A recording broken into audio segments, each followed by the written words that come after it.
My name is Patrick Leonard, and I'm co-founder and CEO of Sopris Health.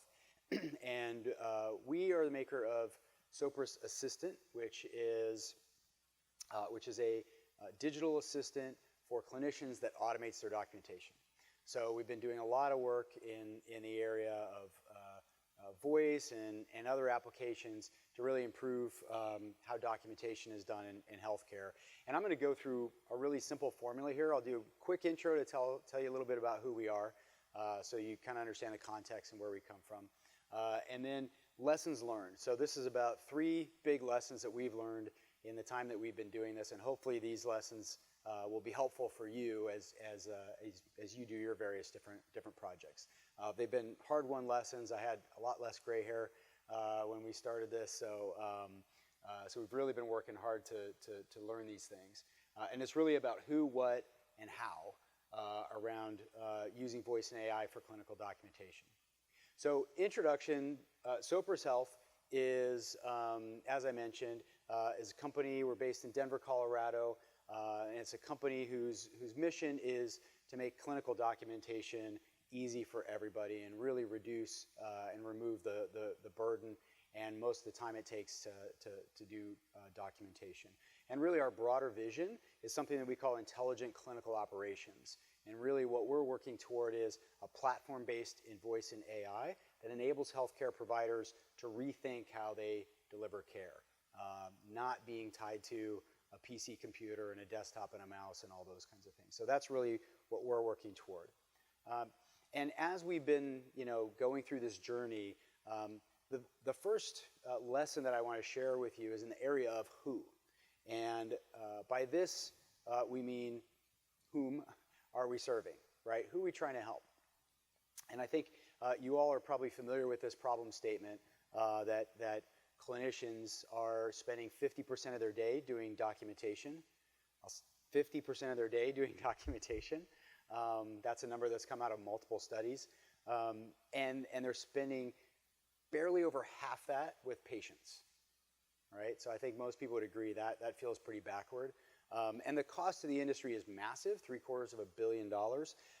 But what many people may not know is that this is not just about physicians. It's usually phrased in terms of physicians and physician burnout and physician documentation. But it's not just physicians. You have PAs, you have nurse practitioners, you have nurses who are seeing patients, who are documenting those encounters, and there are 4 times as many of them as there are physicians. So we care very much about helping the doctors, but we find that the conversation is usually focused exclusively on the physicians. The solutions that are out there in the market are almost entirely for physicians, and there's this entire underserved market, or really unserved market, which represents about 80% of the clinicians out there. And so, 4/5 or 80% of clinicians are not being served by the existing solution. So that was the first lesson that we drew, was to really broaden our own view of this and to say that yes, doctors need help, but to really remember that we need to build a solution that works for everyone. And one of the most important things about that is it really means a different price point. Generally speaking, provider organizations are able to spend more money to solve a problem for a doctor than they are for a nurse or even a PA or a nurse practitioner. So it really means that you have to have a fully automated technology, which will have the cost foundation to get to a price point that works for these other groups. So that's really one of the key things that we've learned and that we really factor into how we deliver our solution. Second thing I want to share with you is what. So when we're building technologies, those of you who build technology for a living are used to thinking in terms of use cases, right? What are the use cases? What are the jobs to be done, the problems to be solved? And we've spent a lot of time analyzing this. We spent, my CTO and I spent 4 months in the Cedars-Sinai Techstars Accelerator. We moved to LA, which was a little hard on the family, but it was important. We wanted to spend the time really digging into figuring out how these workflows work, where are the pain points, where are the opportunities, what are the problems to be solved, and the jobs to be done. And one of the key things that we really extracted from this is, because there are a lot of ways to think about this, but I think one of the easy ways to think about it is in terms of what clinicians call pajama time. Who's familiar with this term? A couple people? Okay, so pajama time is the term that means this is when we're doing charting and medical documentation at home at night, right? So it's so common that it's gotten this nickname. And it's very frequently, an hour and a half, 2 hours being spent in the evenings, on the weekends, obviously time away from family, but it also takes away time from, from work, from being able to see other patients. So this is obviously something that we find is sort of a useful way to think about it because, one, it has a strong emotional component. When you say pajama time to a doctor or another clinician, all right, they know what that means and they experience that. But it also has a practical implication to the organizations, right? This is time spent either not seeing patients, which affects access and financial metrics for the organization, but it also affects burnout, right? Because it's time not spent with family. So pajama time is a big thing, and what we found is that where this comes from is on average, a clinician will spend between 5 and 15 minutes documenting an encounter. So every time you go to see a doctor, you go to see a PA, they're going to spend however much time they spend with you in the room, usually 15 minutes or so like that. Then they'll spend almost as much time, sometimes more, actually documenting the time that they spent with you. So, but they don't have time in between patients usually, and so that gets saved up to the end of the day, and that's where the hour and a half, 2 hours comes from. So that's sort of the picture here. And so, so our goal is to eliminate pajama time. We're not going to eliminate documentation entirely, but how do we squeeze it into a space where it doesn't take up nights and weekends? Well, so what we figured out is that clinicians have, in between patients, usually no scheduled time. So what time do they have? Well, they have the time that it takes essentially to walk from one exam room to the next. So I finished talking to this patient, I walk down the hall to go talk to my other patient, and that's usually about 45 to 60 seconds. That's kind of how much time they have. So what we realized was we had to take 5 or 10 minutes of documentation work and squeeze it into 45 seconds. So that became our job.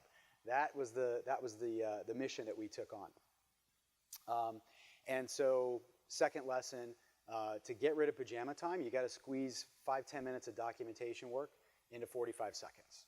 That's pretty universal across specialties, whether you're talking inpatient, outpatient. This we found is a pretty universal formula. So now the challenge became, well, how do you do that, right? So that's not an easy thing to do. If it was, it would have already been done. So we really spent a lot of time, and I'll tell you, we didn't get it right the first time, or even probably the second time. We really we took a couple of cuts at this, because it's a hard problem. And so I'll tell you kind of, here's one of the things that we tried first, and then I'll kind of tell you where we ended up. So one of the first things that we did is we said, well, a lot of doctors have scribes. Who's seen a scribe? Has anybody seen a scribe when you go in to see the doctor? Okay, so you're familiar with this. So a scribe is, if you're not familiar with this, when you go and see the doctor, there might be a third person sitting in the room with a laptop. And that person is listening to the conversation, and they're documenting the conversation as you talk to your doctor, and that person's a scribe. And so they basically are a personal assistant that follows the doctor around all day. And some doctors have them, and they can be really helpful in solving this problem, but as you can imagine, it's kind of an expensive solution to the problem, and then they have to get trained, and then they leave, and all that sort of stuff. So, but it was a great model for us, because we said, gee, if we could build a technology that sort of does part of what a scribe does, could you build a technology that listens to the conversation between the doctor and the patient and knows enough that it can extract key information, right? So this is also kind of a cool technology challenge, right?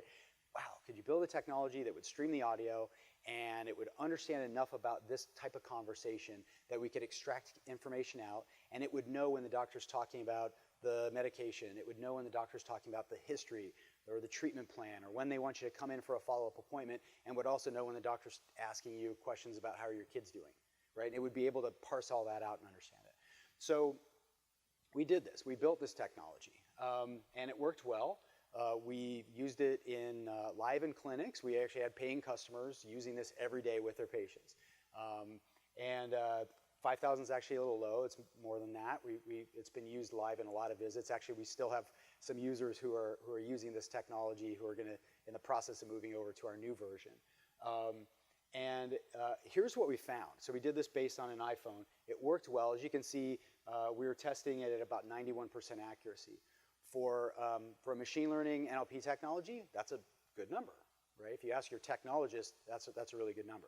If you ask your doctor, they're going to say that's not a high enough number, right? So that was one of the things. So we learned two things, two really important lessons that we took from this. One lesson is those conversations don't contain all the data that you need to do all the documentation. So if you think about when you go in and you see your doctor, or again, any other clinician, your nurse, PA, nurse practitioner, you have a conversation with them. That conversation has useful data in it for the purposes of documentation, but it doesn't have all the data you need to do all the documentation. So we were able to automatically generate parts of the note, and we found that it was really useful, but it wasn't totally complete. So what we realized is this is a great feature, but it's not a full product, right? So definitely useful. We're actually going to be integrating this technology into a future version of our product because we do think it's a really useful thing. And there are some other folks that are working on similar things. So we think it's worthwhile. But again, it can't do the full job just based on the conversation.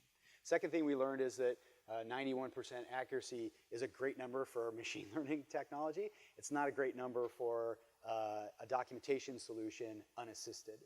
And so what we did was we had some people in the background kind of making corrections. So in order to make this work in a real clinical environment, we had some people on the back end who would take the output of the technology and they would make some more corrections and fill in some gaps, and then that would get routed back to the clinician, and they were very happy. So it worked well as a product, but of course, adding a person into the loop adds time and cost, right? So that's okay, right? It's fine. You can actually build a solution and a business on that. But checking back to our first lesson, right? What was our first lesson? Our first lesson is we want to build a solution for everybody, not just doctors, which implies a certain price point that when you put a human being in the loop, it's really hard to hit the price point of a solution that will work for nurses, for example. So we realized that this, for our purposes, was not really a workable solution. So we kind of went back to the drawing board. We worked with a couple of partners, as I mentioned. We spent a lot of time with Cedars-Sinai. We came into the program with this technology and some other things on the drawing board. We basically kind of, we interviewed over 100 physicians. We did shadowing. We literally lived across the street from the hospital. And we reviewed these requirements that we had. One is to serve the unmet need in the market of everybody that's not a physician. Second is that to do that, we had to have a fully automated technology. And so where we landed is on the concept of a digital assistant. But we also realized it couldn't be a regular digital assistant. So if you think about how you interact with Alexa or Siri or something like that, you're giving it a command, right? You're saying, is there one in here? Every time I do this, like one of them responds to me. Alexa, tell me the weather, right? And so it can respond to a command like that. But there are a couple of problems with that for our use case. One is it's kind of a slow interaction, right? For doing clinical documentation, that's not nearly fast enough. The second is those are really simple interactions, and we need to be able to do very complex things. Creating medical documentation there's a lot of content, a lot of nuance to it. And it also puts the onus on the user to remember, what are the commands I can say, right? You probably remember the first time you started using one of these things, you had to train yourself, right? How do I talk to it? What can I say? And we didn't want to put that burden on the user. So what we did is we flipped the model of a digital assistant. So we call this Sopris Assistant, and the way it works is it's trained, so we've trained it to understand how to do documentation for all of the typical visit types for a given specialty. So if you're in an urgent care setting, let's say, you see people coming in for flu shots, you see people coming in for bumps and scrapes, you see people coming in for sinus infection, a variety of things. We train the assistant to understand what those visit types are, how to document each one, and then it knows what questions to ask the clinician to finish its work. Right, so that's what I mean by flip the model. So the assistant leads the conversation, and so it really reduces, we found, the cognitive load on the user. So the user doesn't have to remember, what can I say? The user just has to answer questions that the assistant is asking. And then we use this, there's not an image of it up here, but we use this, or actually I think, yeah, it's the next slide. So we use this chat interface to make it kind of a natural interaction that people are familiar with. Another challenge that we solved for, there were a lot of layers to this onion, is that people want this problem solved, but they don't want to change their behavior in order to solve the problem. So what we found was we had to bring something that was really new and solve the problem in a really different way, but that didn't require behavior change and it would feel familiar, it would feel like an old pair of shoes. And so this was the approach that we landed on. Like any problem, there's more than one solution, but this was ours. So basically, we use this chat interface. So we use a combination of voice and screen because it needs to be optimized for speed. So the user can speak responses, but they can also tap on answers that are suggested by the assistant, which frequently we found is faster than talking.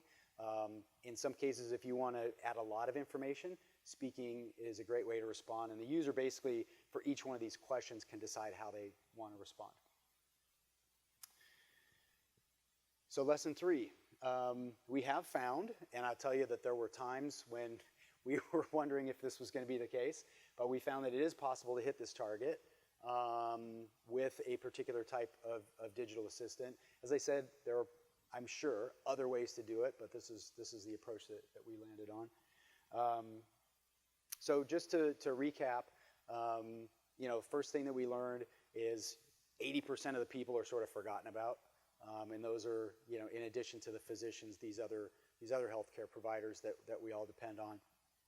Second thing that we learned is that documentation's got to be compressed into this about 45-second time frame, and that the way we approached it was with this particular design of a digital assistant that really took us some time to iterate into it. All right, thank you all so much.